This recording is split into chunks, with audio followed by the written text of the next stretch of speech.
ushobora kuba ungurikiye muri aka kanya ariko mu nzozi zawe warigeze kurota uri gukora ubukwe. Ushobora kuba ungurikiye muri aka kanya mu nzozi zawe warigeze kurota inshuti yawe cyangwa se umuntu wo mu muryango wawe cyangwa se umuntu runaka waba uzi cyangwa umuntu waba wibonera mu buzima busanzwe utamuzi cyane, atari inshuti yawe cyangwa se atari umuntu wo muri famiye yanyu, ariko ukaba warigeze kurota ari gukora ubukwe. Yewe bishobora kuba ari nawe byabayeho, ukaba warirose mu nzozi ukibona uri gukora ubukwe, ukibona wambaye ikanzu yera y'ubukwe cyangwa se ukibona wambaye ikote uri gukora ubukwe.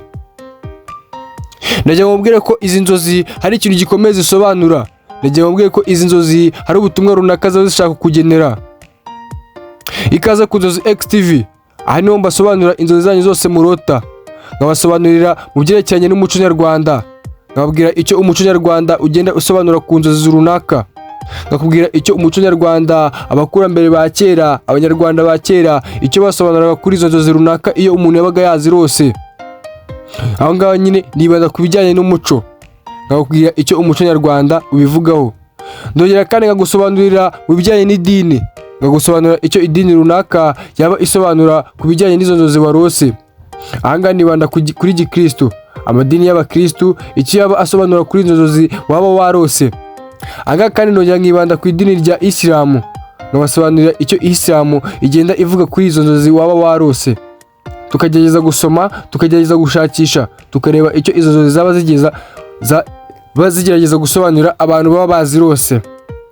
Aha ngaha kandi nongera nkabasobanurira mu bijyanye na psychologically, nkabasobanurira abahanga mu bijyanye n'imitekerereze ya muntu icyo basobanura ku nzozi runaka ushobora kuba warose. Abahanga mu bijyanye n'imitekerereze ya muntu, abahanga mu bijyanye n'ubwonko, uko ubwonko bukora, icyo ubwonko buguha, impamvu kiba cyabuguhaye. Aha rero nibanda ku bantu bazi gusobanura inzozi za muntu bagendeye ku mitekerereze ya muntu cyangwa se mu gice cy'ubwonko cye uko cyaba kiri kumugezaho amakuru. Uyu munsi rero ngiye kubasobanurira ku bantu bashobora kuba bararose bari gukora ubukwe. Ngiye kubasobanurira ku bantu barose bari mu bukwe, ku bantu barose inshuti zabo ziri gukora ubukwe, ku bantu barose abafamiliye babo bari gukora ubukwe. Ngiye kubasobanurira icyo aha ngaha bisobanuye. Ikaze ku Nzozi X TV. Kuri turi gukora ubukwe, ubundi mu muco nyarwanda byagaragaza yuko ushobora kuba ugiye kugira impinduka. Kuri turi gukora ubukwe byagaragaza yuko mu buzima bwawe ushobora kuba ugiye kugira impinduka kandi zikomeye cyane. Kurota umuntu uzi ari gukora ubukwe bigaragaza ko ashobora kuba ari impinduka zigiye kubaho. Bigaragaza yuko uwo muntu hari ikintu kigiye guhinduka mu buzima bwe, agiye kuva mu ruhande rumwe yerekeza mu rundi. Agiye kuva mu buryo yarabayeho yerekeze mu bundi buryo bwo kubaho. Bidasobanuye ko agiye kuva mu busore cyangwa se kuva mu siribateri bwe ngo yerekeze mu gukora ubukwe, ahubwo bigaragaza yuko agiye kuva mu cyiciro runaka yari arimo akaba agiye kwerekeza mu kindi. Mu muco nyarwanda kandi inzozi zo kubona umuntu ari gukora ubukwe cyangwa zo kwibona uri gukora ubukwe zishobora kugaragaza ko hari impinduka zikomeye mu buzima zigiye kugerwaho. Zishobora kandi no kumvikanisha nk'umugisha w'umuryango cyangwa ikimenyetso cy'uko umuntu ageze ku rwego rushya. Ariko nanone mu Nyarwanda ba kera hari abavugaga yuko bishobora kuba ikimenyetso cy'akaga cyangwa bikaba ibibazo mu mibanire bitewe n'uko izo nzozi zari zimeze. Niba wabonye izo nzozi zawe mu bukwe butari bumeze neza, abantu bari kurwana, abantu bari batishimye, ibiryo byabuze, icyo kunywa cyabuze, muri izo nzozi nimba ari uko wabibonaga, uwo muntu warose ari gukora ubukwe agiye kuva mu cyiciro kimwe runaka cyari cyiza yerekeza mu cyiciro kitari cyiza. Agiye kuva aho yari ari heza yerekeza ahandi hantu hatari heza. Kuko nimba yarabayeho nabi, nimba ari kugaragara nabi, agiye kwerekeza mu bintu bitari byiza. Agiye guhura n'ibindi bintu by'akaga gakomeye cyane. Niba ari wowe kandi wirose ukirota mu bukwe bwawe bimeze gutya, abantu batishimye, abantu barwana, abantu barakaye, abantu bashonje, abantu babuze icyo kunywa, egera Imana, senga cyane kuko ugiye guhura n'amagorane, ugiye guhura n'akaga gakomeye cyane. Egera Imana usenge kuko ushobora guhura n'ibintu bitari byiza.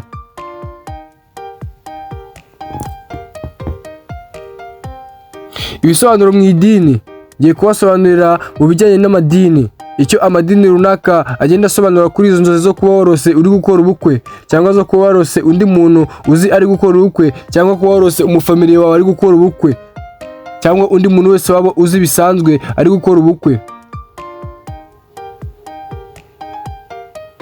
Ibisobanuro mu idini. Mu myemerere ya gikristu, ubukwe mu nzozi zishobora kugaragaza ubumwe, isezerano, cyangwa kwegera Imana.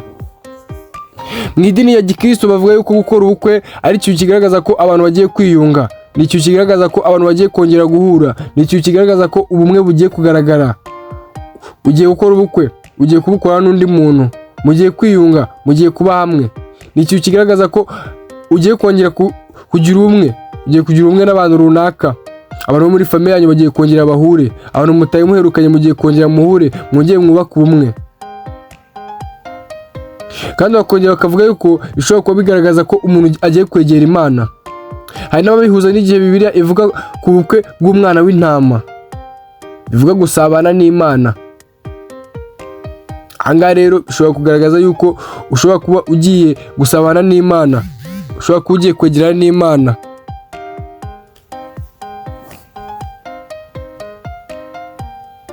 Mu myemerere ya Isilamu, gushyingirwa mu nzozi bishobora kuba ikimenyetso cy'icyubahiro, umutekano, cyangwa inshingano nshya.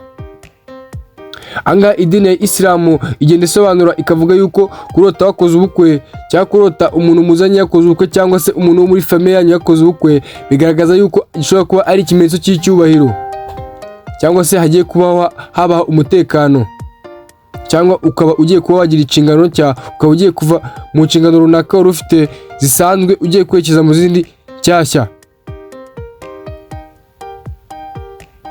Ariko iyo ubukwe bugaragara nabi mu nzozi, nk'ubukwe butari bushimishije, cyangwa ubukwe bwabaye ku ngufu, cyangwa abantu batari babwishimiye, bishobora kuba ari ikimenyetso cy'ibigeragezo cyangwa ibibazo biri imbere. Niba mu bukwe abantu batari bishimiye ko ubukwe buri kuba, abantu batari bafite inzara, abantu bari bashonje, abantu batari bafite icyo kunywa, bigaragaza ko ushobora kuba ugiye guhura n'ibibazo, ibigeragezo, cyangwa ibindi bintu bibi cyane bishobora kuba biri imbere yawe mu buzima bwawe, ushobora kuba ugiye guhura nabyo.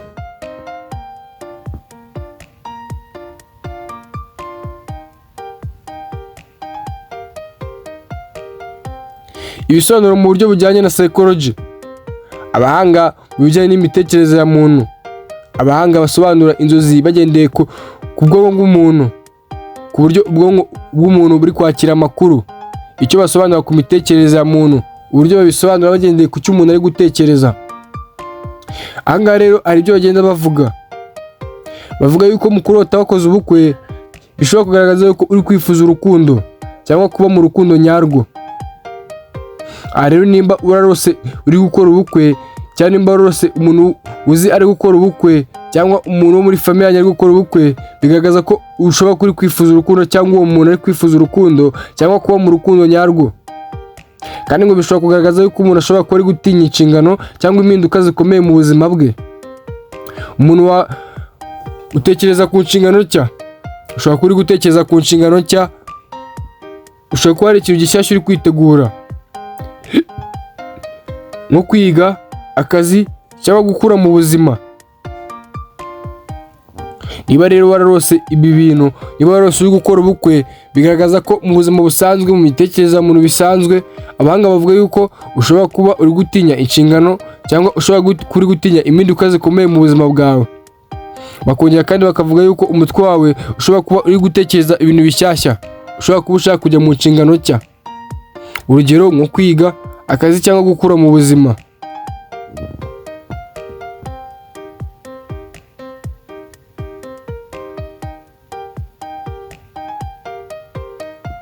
Niba rero nawe warose izi nzozi, nizere ko wasobanukiwe neza 100%.